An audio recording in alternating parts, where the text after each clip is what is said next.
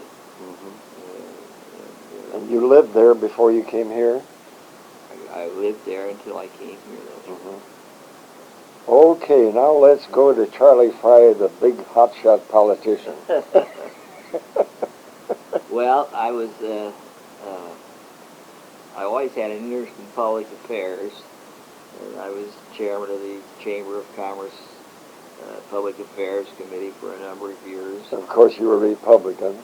I was Republican, and Joe Shovlin was the financial man in the Republican Party. Yeah. And Joe said to me one time, he said, "Charlie," he said, "I think you'd like it in politics." And I said, "Gee, Joe, I don't know. I got a lot of things on my plate right now." He said, "Well, try it." So I became a state senator. About when? In 1960. I was elected. I started serving in 1961. And then I went from the Senate to Speaker of the House of Representatives. And I put 14 years into politics. I ran for governor in the primary and lost to Jim Rhodes, who had served in the state government for a long time and his name was better known than mine when it came to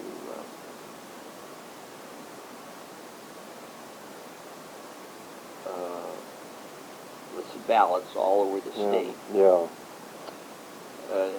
He said, "Charlie," we were good friends. He said, "Charlie, I've been on that ballot for 40 years. You can't come on in 2 or 3 years overcome that." Yeah. I didn't. So, you think you would have enjoyed it? what? Would you really have enjoyed being governor? Oh, I think so, yeah. I mean, I'll tell you why. But the thing about politics that makes it worthwhile is that if you can make a difference. And I found out that I could. It's not just your single vote, but you wield influence. And we changed.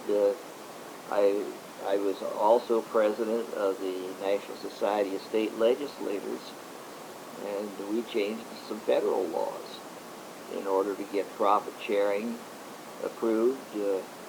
I was president of the Profit Sharing Association of the country, and I believe strongly in that. We always had profit sharing in our companies, and at the time it was a sort of a revolutionary concept, but because we were able to lobby on a national basis and get some consideration for those companies that would fit into profit sharing, they were allowed a deduction up to 15% of their profits for any money they put into the profit sharing plan. And companies today like American Airlines, Eastern Airlines, and they found this as an alternative to strikes. They would say, "We'll share our profits with you," and but it worked out very well. And we made the profit sharing, and were able, through the profit sharing and the state legislators of the country, to get tax breaks that were favorable for those companies that were willing to share their profits with their employees. You mentioned that you were active also in the Chamber of Commerce. I was vice president of the Chamber of Commerce, but I never became president because I just was getting into a lot of other things that I didn't want to pursue it, and I didn't feel that we were the Chamber of Commerce was was one activity that I wasn't enthused about as much as I was some other things. And I've been active in the community, of course. I'm president and past governor of Rotary, and same way with the Council of State Governments. I used to go to the meetings of the Council of State Government. I mentioned trade organizations. I was president of the Ohio Contractors Association. And any of those things are worthwhile if you can actually do something in them. Nothing worse than being in an organization and wasting, putting time in and not seeing anything happen. That's why I got off a couple of boards very quickly. Absolutely. Yeah. It is, of course, in the banking. I was chairman of Springfield Federal for a number of years, and with Frank Mills. I succeeded Frank Mills. What was that? I didn't realize that. Yeah. Been a lot of changes there since. Oh yeah. My. Yeah. And of course, they were all. We didn't have stockholders for the banks in those days. They were all mutual savings associations, and we made Springfield Federal one of the top 10 as far as liquidity for our size in the state, in the country. Matter of fact, we were listed in USA Today. Are you currently interested in that bank? I have stock, of course, and I'm a director emeritus, and they send me a check every month. I think it's highly interesting how directors emeriti get a monthly check. Yeah. Is that Dave Dillahunt's work or yours? No. Dave was chairman when they made me emeritus. No, we didn't have emeritus until Dave and some of them got in, and there used to be, they didn't have a retirement age. Frank Mills, for example, was 80-some years of age when he retired, and we changed that. Frank was running the bank and picking the directors and so on, and he was a good man, and he made built us a strong organization. But at the same time, he was not accountable to anyone, and so we changed it. Yeah, it was a one-man show when Frank was right. around. That's right, and a lot of all the banks were. Any of them that were locally owned and controlled were likely to be that way. Harry Freeman at Lagonda.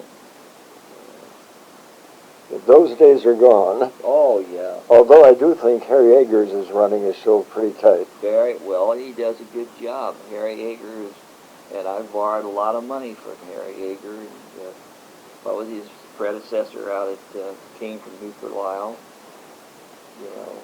Yeah, I can't think of names anymore. Anyhow, but banking has changed a lot, and of course the federal government, after the disaster with the Texas savings and loans, and where the Speaker of the House from Texas got the laws changed where they didn't have to have the capital requirements, and that took a lot of banks out of existence. M&M was a casualty of that. Oh my, I should say so. And the government's cost us a lot of money. Yeah. And, but I think M&M also paid the penalty of having some fellow that was trying to reach too far. That's right. They were too ambitious. Yeah, yeah. They wanted to get bigger and bigger, and what you do. I remember they capitalized their accounts payable and used that as a basis to get more money from the federal government. And when they got in trouble, then they wanted to go together with Springfield Federal, and we had some meetings. Dick Kuss was very strong in M&M. They had a good board of directors, but what's the public accounting firm now? Clark Schaefer. Clark Schaefer and Hackett. And I said to Pete Hackett, I said, Pete, how can you capitalize money that you owe? He said, I don't know, Charlie, but that's what the federal government wants us to do. They want us to get bigger and so on. So, anyhow, that's where M&M got in trouble. I never heard of capitalizing accounts payable. That's what it amounts to. They Good had a different name for it, but and then they could borrow money against that. You borrow money against what you owe. That's unique. Right. But good old government. But well, it was, what was the name of the Speaker of the House that Speaker of the National Congress that was from Texas. And the first ones to come up with this idea were the Texas Building and Loan Associations. And what they would do, they would get into these associations, local associations, borrow money themselves through a corporation, and then just be default on the loans. And so there was, it's unbelievable that they were able to get away with it. But, no one was blowing the whistle on them. That was the whole thing. That must be why I never hear from my nephew. He was a big shot executive in a Texas savings and loan that went haywire. Yeah, well, they crossed the country. No, cost billions of dollars, and I think M&M's loss to the taxpayers was something like 40 million. Sure. Gee, that sounds terrible, doesn't it? Yeah, even today it sounds bad. Yeah. But anyhow, as a banker, I was pretty conservative, and I never was tempted to do anything else, because if I hadn't been an accountant, maybe I'd have listened to them. When did you close down your construction business? Let's see.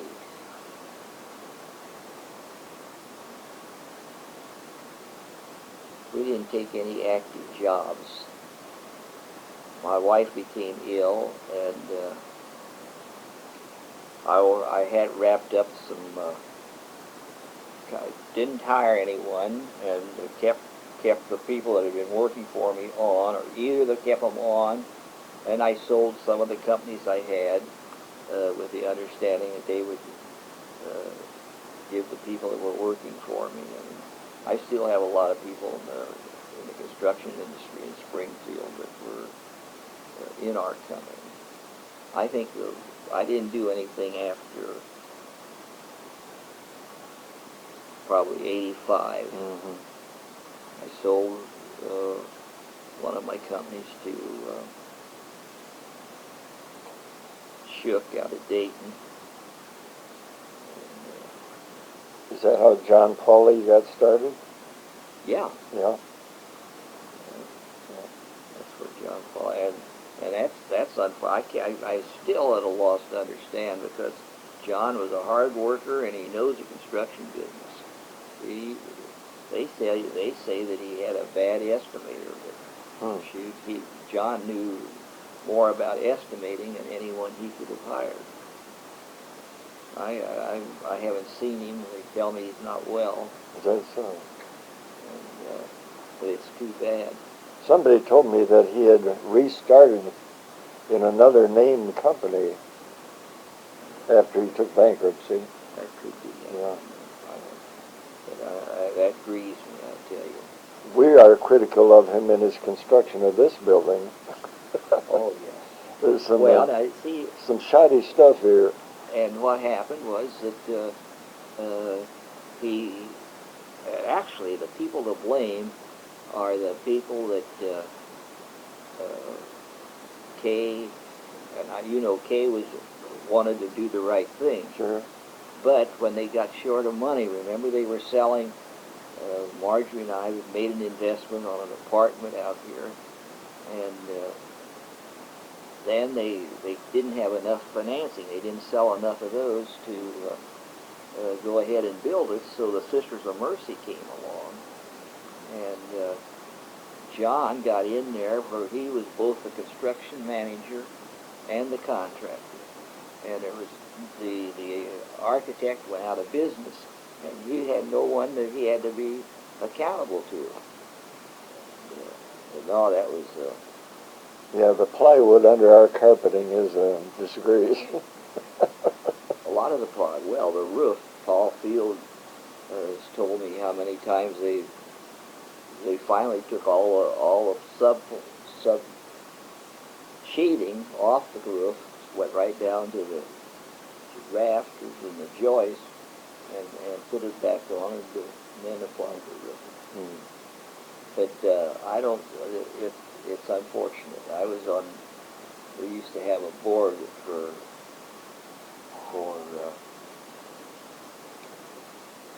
Oakwood Village, and it was, I don't know how it was. I think it sounds to me like it was a self-perpetuating board, but we had Frank Otway and Jack Earhart and that group. And my son was on the original board of Oakwood. oh, he was. Uh-huh. I saw him pulling in here the other day. I guess he was out for lunch. He has lunch with us on Fridays. Yeah. He has several clients here. Well, that's fine. Yeah. That trust department has gone great. Yeah. So is the stock. Yeah. Okay, well, let's wind it up with, what do you see in Springfield that needs some critical attention?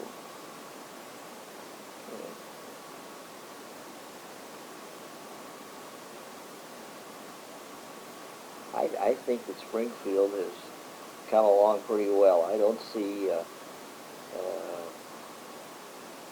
our governmental units, to me, seem to be functioning properly. Housing, we have plenty of housing.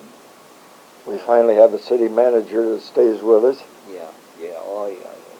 I think he's been almost invisible, but that's probably the reason he's done such an effective job. Yeah. But no, he's good. And I think that the people we have serving on our county boards and so on are conscientious. I think the office holders some of them are much better than when they started, but most of them, I think, are capable and conscientious, and I think our government is well administered. What would you think of the idea that I seem to be thinking about with favor of trying the almost impossible of getting the school districts to be one taxing unit?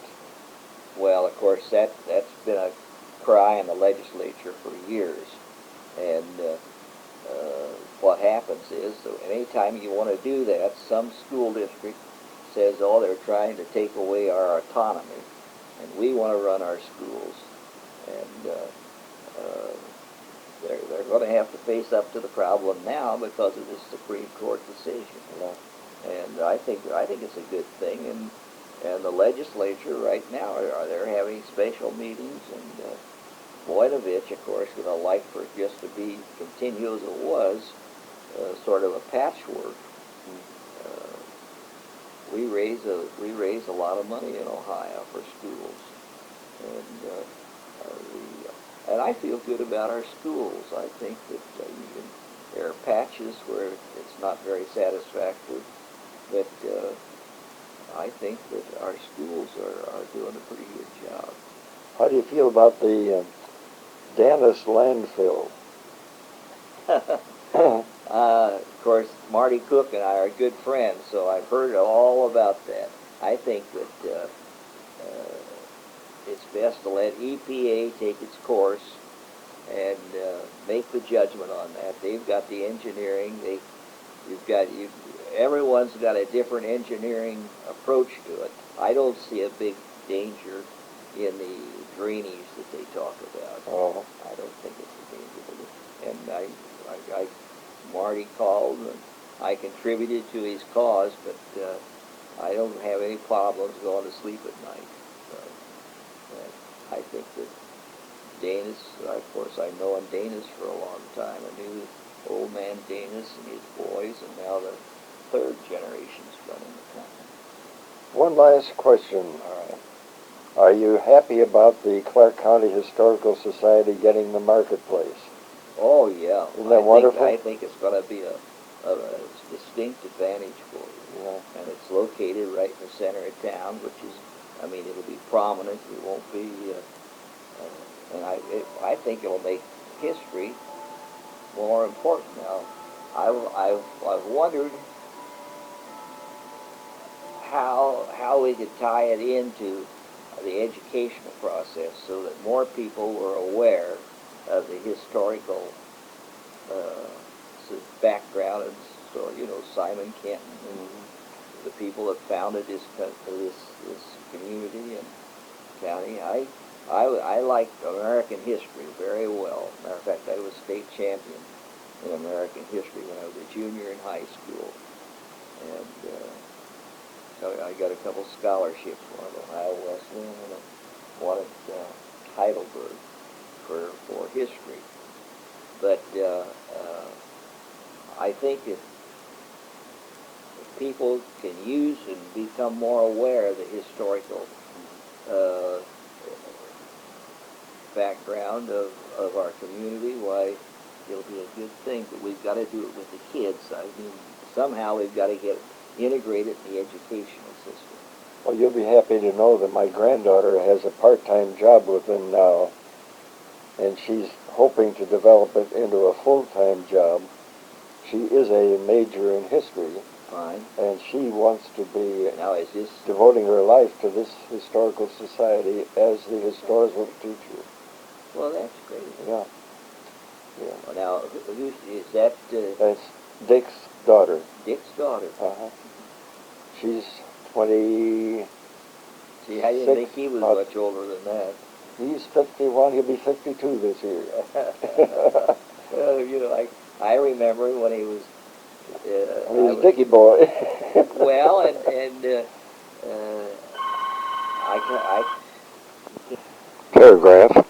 At this point, the interview had to come to a sudden conclusion, period. I was delighted with the success of the interview and in being able to get on tape a pretty complete record of Charlie's contributions to the Springfield community, period. I hope that he will enjoy editing the transcription, period, end of this interview and of this dictation. Thank you.